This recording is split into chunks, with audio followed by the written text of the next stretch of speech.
Okay, so I'm gonna be demoing um Greg Steckel and Mark Generali's final project. So to start, we just have like our import statements, and then we made an order object to just keep track of the orders and give it all of its parameters. Um, yeah, these are pretty self-explanatory. And then we have a matching engine object, which has all these parameters that matching engine in real life should keep track of, like bids, asks, order counter, and stuff like that.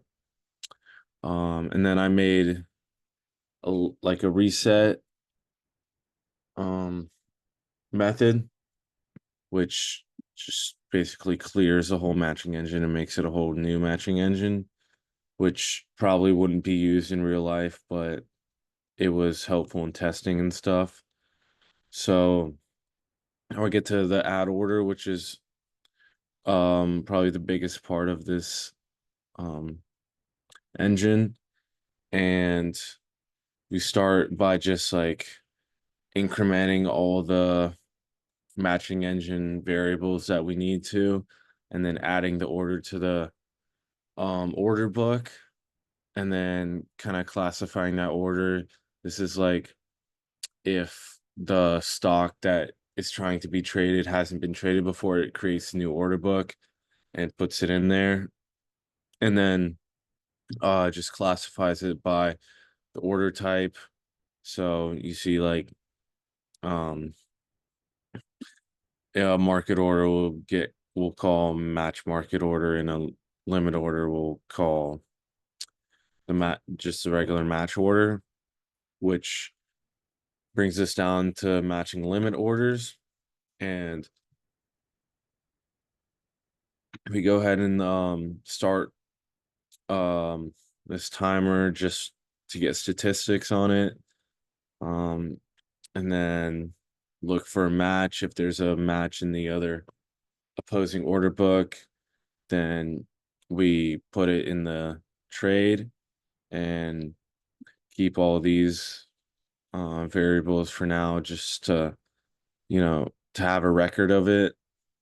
And then um, and the timer, and just keep all the performance metrics. And then here we have the market order. This is just a simpler order. It'll match just basically if there's any opposing order in the other side. So it'll do that. But if not, it'll call match order and put it in the order book. Here we have a cancel order where you can cancel an order using the order ID, and then amend order, give it a new price, a new quantity based on the order ID.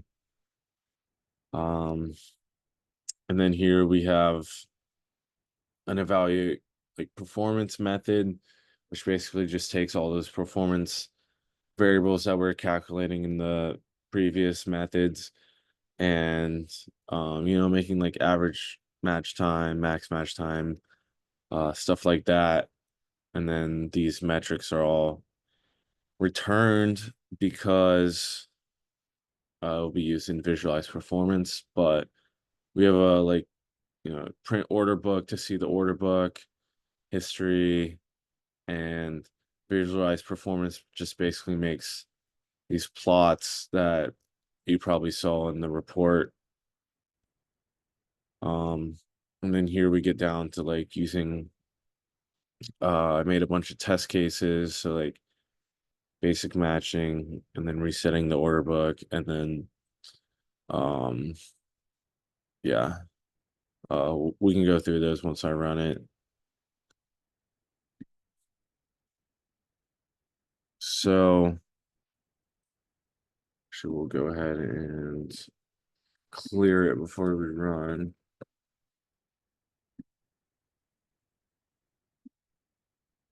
Okay, so, as we can see, this is the chart we got, which shows that the average matching time is 2 microseconds, and the max time is 26,000 microseconds, which kind of shows that there's, you know, one match out of here that like dominates, but there are other times when we run it and like it's a lot more useful. But that's coming from this. We generate 50,000 orders at random integers, buy and sell, and then that's what's evaluated. But we can go through and look at all these test cases.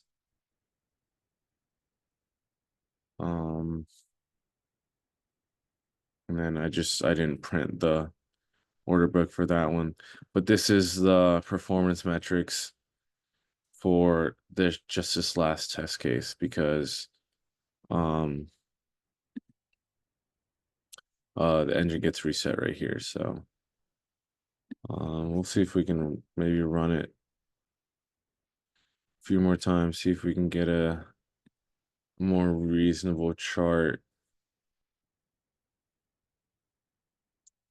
Yeah, so like here we can see like out of all the 500,000 test cases, this one didn't go above 200. So there's not really a um existing problem with this.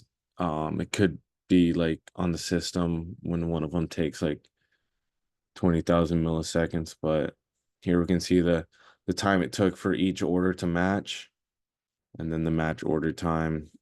And as you can see, the average is well below uh any of these. So yep, that's our project.